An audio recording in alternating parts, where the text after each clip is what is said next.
Vous voulez savoir quelles sont les méthodes pour prendre rapidement des niveaux dans Diablo 4? Eh bien, cette vidéo est faite pour vous. Je vais vous donner les premières astuces afin de bien démarrer sur Diablo 4, en particulier après la campagne où la progression diminue fortement. Mais c'est également le début des drops Twitch. Vous pouvez d'ailleurs débloquer une monture en jeu si vous faites 2 sub-gifts sur ma chaîne dès le 6 juin. Donc n'hésitez pas de me rejoindre, vous y trouverez un druide bien énervé. D'ailleurs, si vous voulez plus d'infos sur le fonctionnement des Twitch drops, je vous avais fait un article il y a quelques jours pour vous expliquer un petit peu qu'est-ce qui allait être gagné. D'ailleurs, on va être sur la première semaine avec le rogue et le nécromancien. Vous pourrez gagner donc ces différents objets là, et il y aura d'autres semaines avec d'autres types d'objets à gagner pour le sorcier, pour le druide, etc., etc. Mais concernant cette monture que vous pouvez donc acheter indirectement en faisant des sub-gifts chez certains streamers, alors je précise certains streamers puisque vous avez la liste qui est ici. C'est une liste officielle qui a été proposée par Blizzard avec un nombre de streamers limité. Et donc assurez-vous, si vous voulez soutenir un streamer, qu'il se trouve bien dans cette liste-là afin de bien récupérer votre monture par la suite dans le jeu. Si vous cherchez la liste, elle est dans l'article sur mon site internet camilabs.fr. Vous avez le lien qui est là. Il y aura également plein d'autres choses à vous faire gagner cette semaine, vu que Blizzard m'a donné énormément d'objets à faire partir sur le stream. On aura une édition collector, un tapis de souris Diablo 4, un mug Lilith,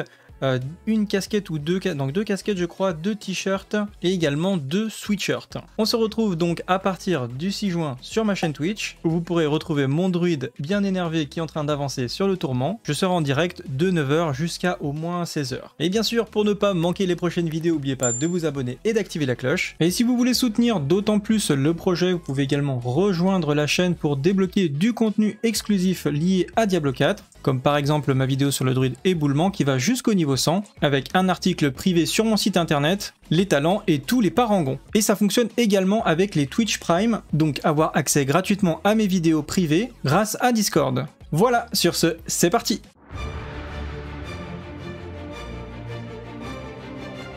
Alors, petit retour sur les différentes méthodes pour obtenir des points d'expérience dans Diablo 4, ce qui est du coup très important pour progresser dans le jeu, puisque vous allez voir, à partir du niveau 50, eh bien ça commence vraiment à ralentir. En dessous du niveau 50, la progression elle est plutôt rapide, si vous accomplissez la campagne et quelques quêtes et événements annexes, vous devriez terminer environ entre le niveau 40 et 45 la campagne, donc la mission principale. Et il est obligatoire de suivre la campagne pour avancer donc dans la progression, donc inutile d'essayer de l'éviter. Cependant, pour vos rerolls, comme vous pouvez sauter la campagne, il peut être intéressant de farmer les donjons avec une densité de monstres élevée. Je pense qu'il y en a plusieurs de valables, mais par exemple ici vous avez le trépas du champion que vous avez en gameplay d'ici, qui a une très bonne densité et qui pexe vraiment très bien. Ensuite, il peut être utile de savoir comment réinitialiser vos donjons dans Diablo 4. Donc après le week-end de la version bêta ouverte, Blizzard avait décidé de désactiver la fonctionnalité de réinitialisation des donjons. À la place, les joueurs doivent normalement attendre 1 à 2 minutes pour que le donjon se réinitialise. Cependant, vous pouvez aller encore plus vite. Donc vous avez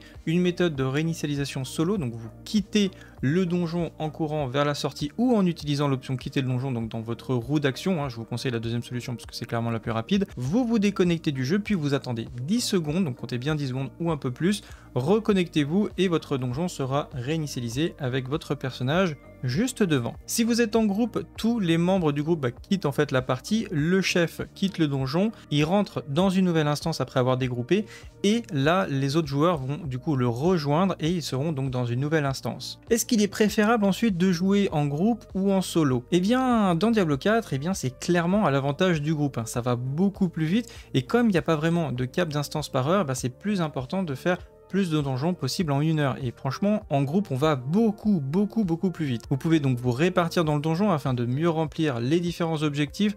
Vous gagnerez l'expérience si vos collègues, même s'ils tuent des monstres à l'autre bout du donjon, et il y a même un bonus d'expérience quand vous êtes en groupe que vous pouvez cumuler avec les élixirs qui donnent 5% d'expérience supplémentaire. Mais si vous voulez jouer en solo, comme moi, j'aime bien jouer de temps en temps dans mon coin, les donjons restent très intéressants. Vous pouvez également envisager de retourner vers l'arbre des murmures, qui peut être une bonne alternative, ainsi que les vagues infernales qui sont particulièrement rentables en termes de points d'expérience et de butin. Mais alors par contre, s'il y a une chose que vous ne devez pas manquer pour monter rapidement en niveau, c'est l'événement de Légion. C'est un événement qui dure quelques minutes, qui rapporte énormément d'expérience, environ 2 niveaux. C'est sans aucun doute un des moyens les plus rapides de gagner l'expérience rapidement, alors ne manquez pas cet événement. Il se trouve souvent à proximité de Sérigar et ça va très vite parce que vous avez 2-3 minutes pour vous rendre sur place, donc c'est vraiment un event qui est très rentable mais qui demande beaucoup de réactivité, donc c'est là où ça peut être intéressant d'être réactif sur le Discord, de l'annoncer, de le partager à vos amis, etc. Et surtout partager les jeux dans votre canal de clan. Ensuite, le boosting, se faire rusher, par exemple le capstone level 70, c'est quelque chose que vous allez vite comprendre, que vous allez vouloir passer du cauchemar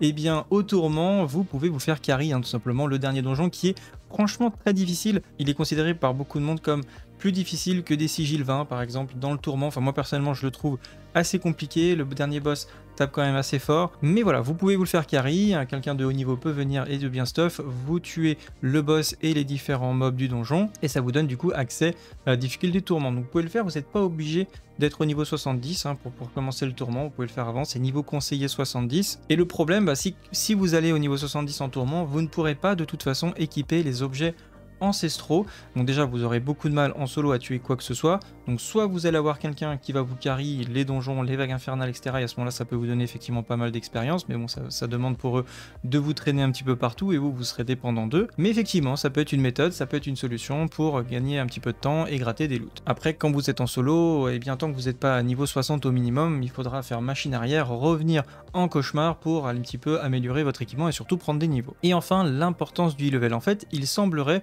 que quand vous êtes en mode tourment et à un niveau élevé, le niveau moyen des objets que vous avez équipés par votre personnage, ça a un impact direct sur le niveau des objets que vous allez obtenir en récompense.